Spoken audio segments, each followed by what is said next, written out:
परम परमात्मा अरिहंत प्रभु को शतशः नमन वंदन। श्रवण संघीय सलाहकार उप प्रवर्तक नवकार साधक पूज्य गुरुदेव श्री जी के पावन चरणों में शतशः नमन वंदन। सहयोगी मुनिवृंद, भाग्यशालियों, गुरु कृपा से आज के इस पावन अवसर पर आप कुछ सुने जाने, उससे पहले कुछ पंक्तियां सभी मिलकर गुनगुनाएंगे।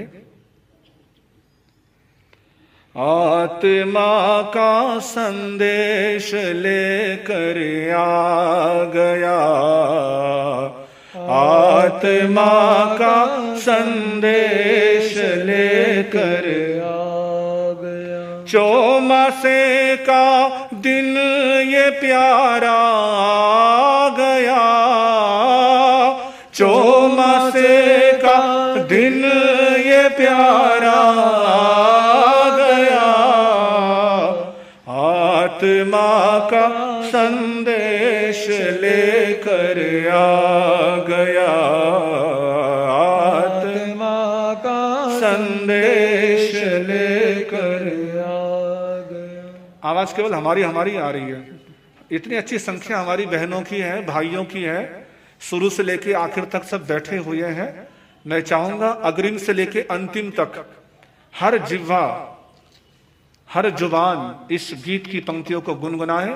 चौमासे का अवसर जो आया है, क्या संदेश, क्या प्रेरणा, आइए गुनगुनाइए। आत्मा का संदेश लेकर आ गया, आत्मा का संदेश लेकर आ गया। चौमासे का दिन ये प्यारा आ गया, चौमासे का दिन आत्मा का संदेश लेकर आ गया। आत्मा चातुर्मास का पावन अवसर, इस अवसर, इस पावन दिवस की आप सबको बहुत बहुत शुभकामनाएं, मंगल कामनाएं। चातुर्मासिक शब्द जैन आगमों में 3 बार 3 अलग अलग महीनों के साथ प्रयुक्त हुआ है। आषाढ़ के साथ, कार्तिक के साथ और फाल्गुन के साथ। इन तीनों महीनों की पूर्णमासी पूर्णिमा, जिनके साथ चौमासिक शब्द जुड़ा हुआ है, आषाढ़ी चौमासी, कार्तिकी चौमासी और फाल्गुनी चौमासी। जैन जगत की इस व्यवस्था के पीछे बहुत बड़ा रहस्य छिपा है। तीर्थंकर परमात्मा ने इस चौमासे के विधान के साथ बहुत कुछ रहस्य, बहुत कुछ अपने आप में गहराई, गहनता,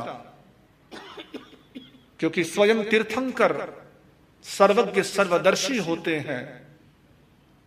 वे जो भी कहते हैं उसमें बहुत गहराई होती है, उसमें गहन गंभीरता होती है, उसके कई सूक्ष्म अर्थ होते हैं, मतलब होते हैं। और उसी गहराई को इन तीनों के साथ भी देखा गया है, समझा गया है, जाना गया है। इस चौमासी के साथ एक विधान जो संत जीवन से जुड़ा हुआ है कि ये चौमासी ऐसी है जिस चौमासी के आने के बाद संत के विहार पर विराम लग जाता है। यहां यूं कहूं, संतों की आजादी पर ब्रेक लग जाता है। संत जो आजाद पंछी की तरह जहां चाहे उड़ सकता है, जहां चाहे जाता है, आता है, लेकिन ये एक ऐसी चौमासी है जिस चौमासी के साथ ही संत एक स्थान से, एक जगह से, एक क्षेत्र से 4 महीने के लिए बंध जाता है।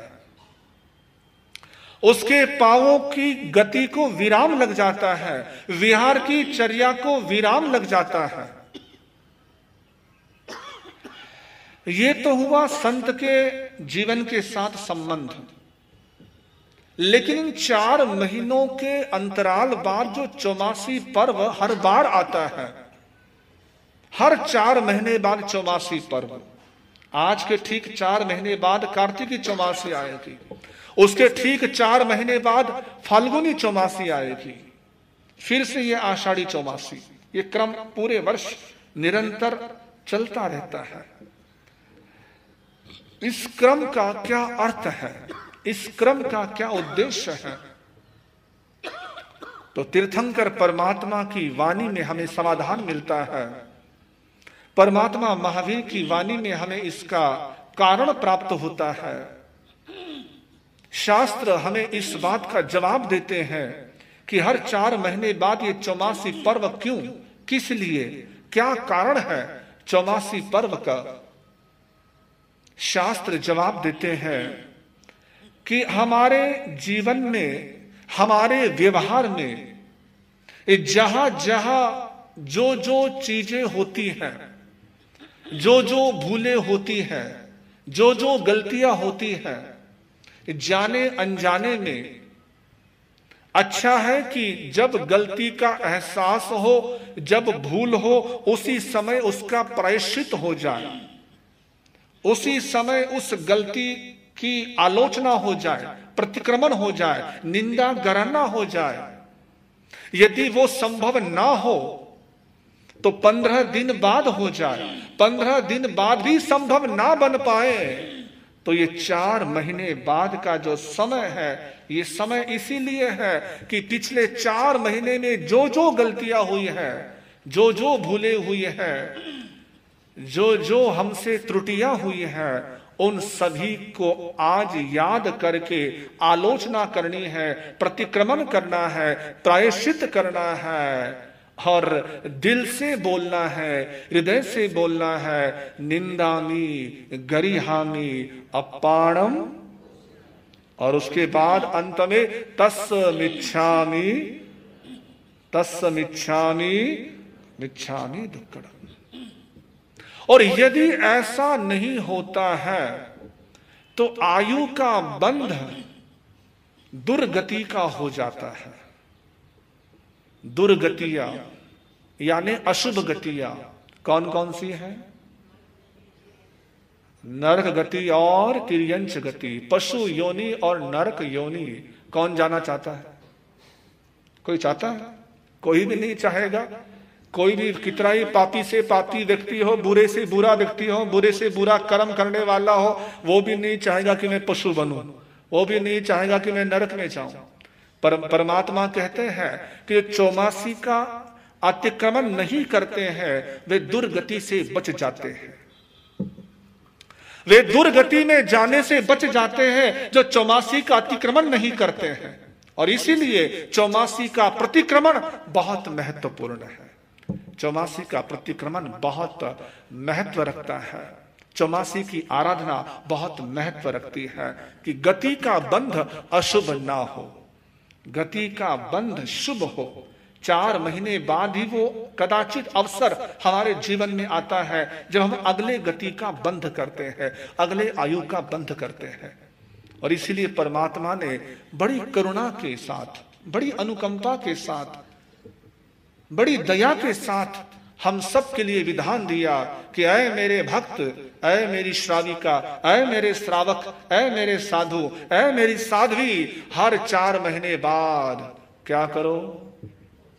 चौमासी की आराधना करो। चौमासी की आराधना करो, चौमासी की उपासना करो, ताकि तुम दुर्गति से बच सको, अशुभ से बच सको, शुभ का बंद हो। और इस आज के चौमासी पर्व के साथ एक और ऐतिहासिक कारण जुड़ा हुआ है। ऐतिहासिक कारण वो ये है कि हमारे यहां जो ये व्यवस्था है काल चक्र की, आरा होता है ना, चौथा आरा, अभी कौन सा चल रहा है? छठा, पांचवा। बड़े सजग हैं आप, जागरूक हैं। पांचवा आरा चल रहा है। छठे आरे में तो हम भी नहीं होंगे, आप भी नहीं होंगे, और होंगे तो पता नहीं कैसे होंगे। हम ऐसी प्रार्थना करें, ऐसा प्रयास करें कि उस आरे में जन्म ही ना मिले, उस आरे में जन्म ही ना हो। तो पांचवा आरा चल रहा है। इससे पहले 4 आरे हो चुके हैं, पहला, दूसरा, तीसरा, चौथा।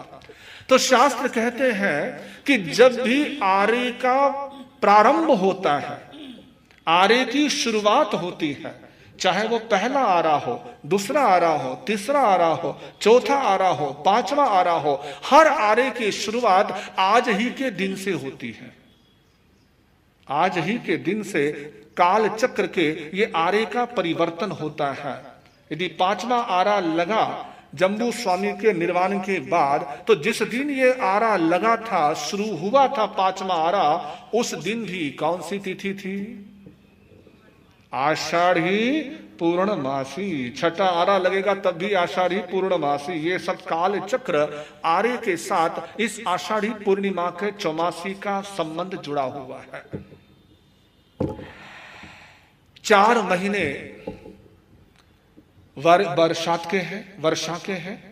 8 महीने जो धरती तपती है, सूर्य की तपन से तपी हुई धरती पर जब मेघ से पानी बरसता है तो धरती की तपन मिटती है, गर्मी मिटती है, धरती खुशनुमा हो जाती है। ठीक वैसे ही 8 महीने हमारे भीतर की धरती, हमारे हृदय की धरती कषायों की आग से जो तपी हुई होती है, उस धरती पर जिनवानी रूपी पानी की बारिश होती है, तो हमारे भीतर की तपन मिटती है। भीतर में प्रसन्नता, प्रफुल्लता, उल्लासिता, प्रसन्नता ही प्रसन्नता छा जाती है। खुशनुमा माहौल हो जाता है। सारी कलुषता, कालीमा मिट जाती है जब जिनवानी का पानी पड़ता है। जिनवानी का पानी। इन 4 महीने जो संतों को एक स्थान पर रुकना होता है, इसके पीछे 2 प्रमुख कारण हैं। पहला कारण यह है कि जीव दया। इन चौमासे में शब्द ही कहता है चौमास, यानी 4 गुना मास की वृद्धि, जीव जंतुओं की वृद्धि, प्राणियों की वृद्धि, कीड़े मकोड़े, छोटे मोटे, हर प्राणियों की इन दिनों में अनंत गुना, असंख्य गुना वृद्धि होती है। असंख्य अनंत गुना। और इस अपेक्षा से संत गतिशील होता है, उसकी इर्या समिति का पालन तो होता है, लेकिन इस 4 महीने में 4 गुना मास की वृद्धि होने से संत की इर्या समिति का पालन कहीं बाधक ना, कहीं उसमें कोई बाधा ना आए, इसमें दिक्कत ना आए, किसी जीव की विराधना ना हो, हिंसा ना हो, जीव मात्र का भी नुकसान संत की चर्या से ना हो। और इसीलिए परमात्मा ने विधान दिया कि 4 महीने एक जगह रुको, एक जगह रुको, कहीं विहार मत करो। ये परमात्मा की आज्ञा थी कि 4 महीने एक जगह रुकना और 4 महीने बिबेवाड़ी रुकना। ये किसकी आज्ञा थी?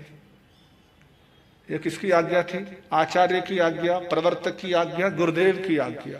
परमात्मा की आज्ञा थी 4 महीने विहार मत करो और बिबेवाड़ी रुको, ये गुरु आज्ञा। गुरुओं की आज्ञा से आपकी इस भवन में गुरुदेव 4 महीने के लिए विराज रहे हैं, पधारे हुए हैं। तो पहला कारण है जीव रक्षा, और दूसरा कारण है 8 महीने संत विचरण करता है, भ्रमण करता है, विहार करता है, तो स्वयं के स्वाध्याय में, स्वयं के ध्यान में ज्यादा समय नहीं लगा पाता। नहीं लगा सकता। अधिक से अधिक उसका भ्रमण में ही समय गुजर जाता है या संपर्क में समय गुजर जाता है। और इसीलिए परमात्मा ने यह विधान दिया कि 4 महीने वो अपना स्वाध्याय, अपना ध्यान अधिक से अधिक कर पाए, कर सके, जो सीखा है उसका पुनरावृत्तन कर सके। और इसीलिए संतों के जीवन के साथ भी इस चौमासी का महत्व जोड़कर देखा गया है, रखा गया है कि वो अधिक से अधिक स्वाध्याय करे, ध्यान करे। इस चौमासे के पर्व के साथ अभी मुनि जी आपको प्रेरणा दे रहे थे ना कि ये चौमासे का पर्व हमें संदेश देता है कि हम अपने भीतर के मीत से मिले। किससे मिलना है? भीतर के मीत से। कौन है मीत आपका? कौन है मित्र आपका? भीतर का मीत है आपकी चेतना, आपका चैतन्य, आपकी आत्मा।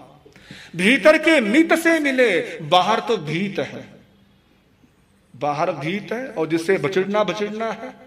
बाहर तो केवल भीड़ भाड़ है, केवल भिड़ना ही भिड़ना है। आज तो वैसे भिड़ने का युग है। बेटा बाप से भिड़ता है, बाप बेटे से भिड़ता है, सासू बहू से भिड़ती है, बहू सास से भिड़ती है, गुरु चेला से भिड़ता है, चेला गुरु से भिड़ता है।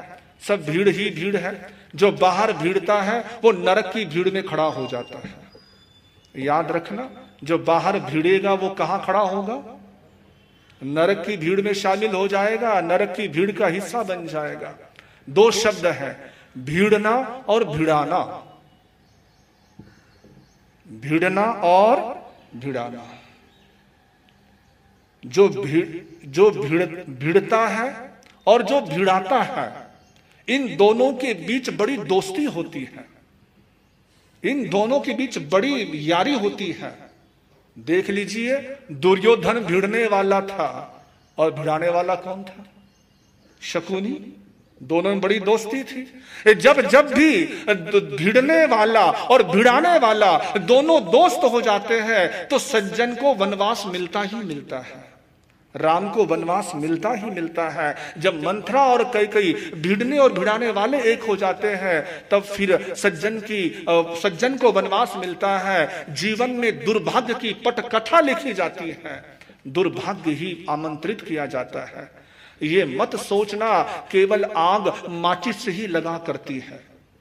माचिस से लगी हुई आग तो कुछ घंटों में और कुछ दिनों में बुझ जाती है, लेकिन शब्दों से लगी हुई आग पीढ़ी दर पीढ़ी चलती है।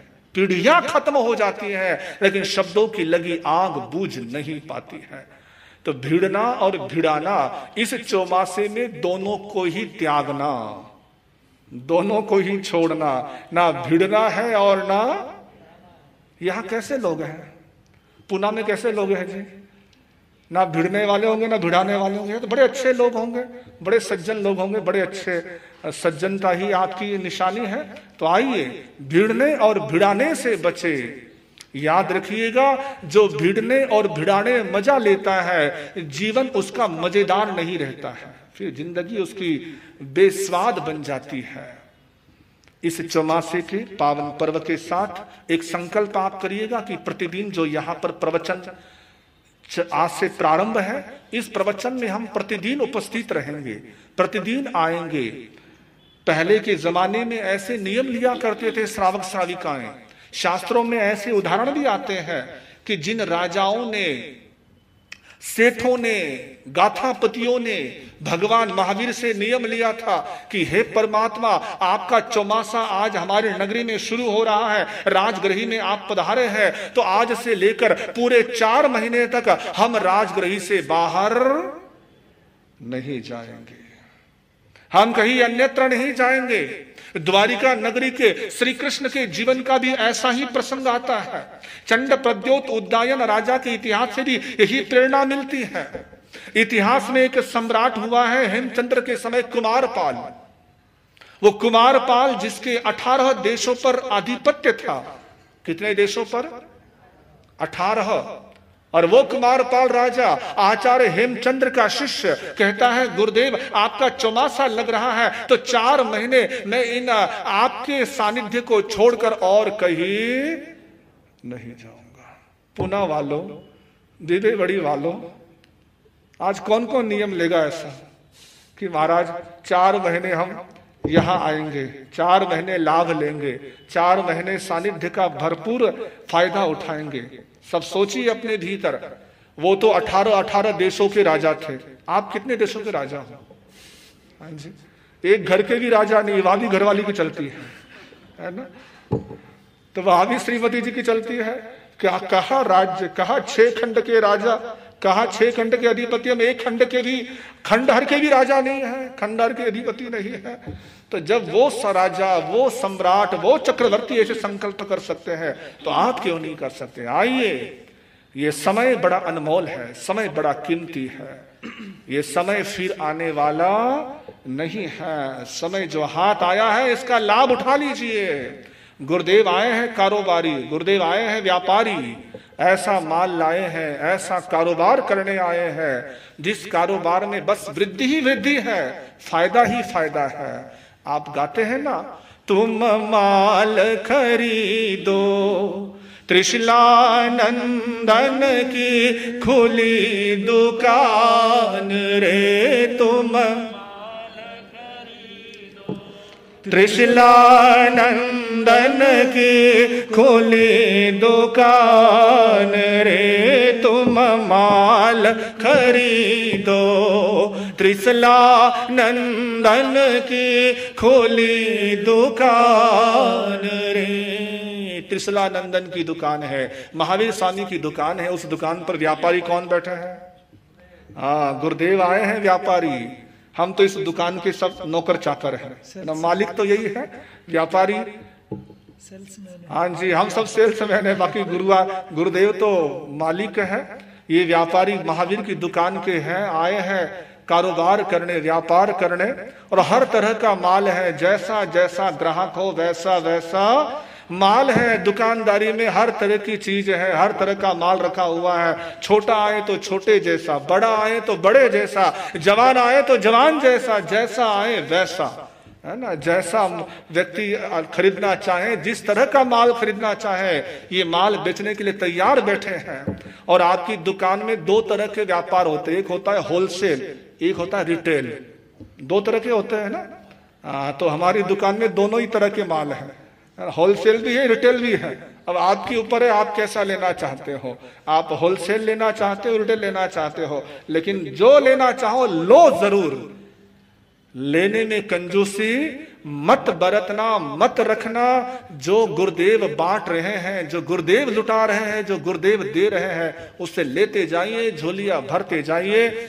मैंने पहले भी कहा था कि ये हम सबका सौभाग्य है, ऐसे गुरुदेव हमें मिले हैं जिनके रग रग में, खून के कतरे कतरे में, श्वास श्वास में नवकार बसा है, नवकार समाया है। गुरुदेव उठते हैं तो नवकार, बैठते हैं तो नवकार, चलते हैं तो नवकार, यहां तक सोते हैं तब भी नवकार। नवकार ही तो करेगा भवपार, बेड़ा पार, उद्धार।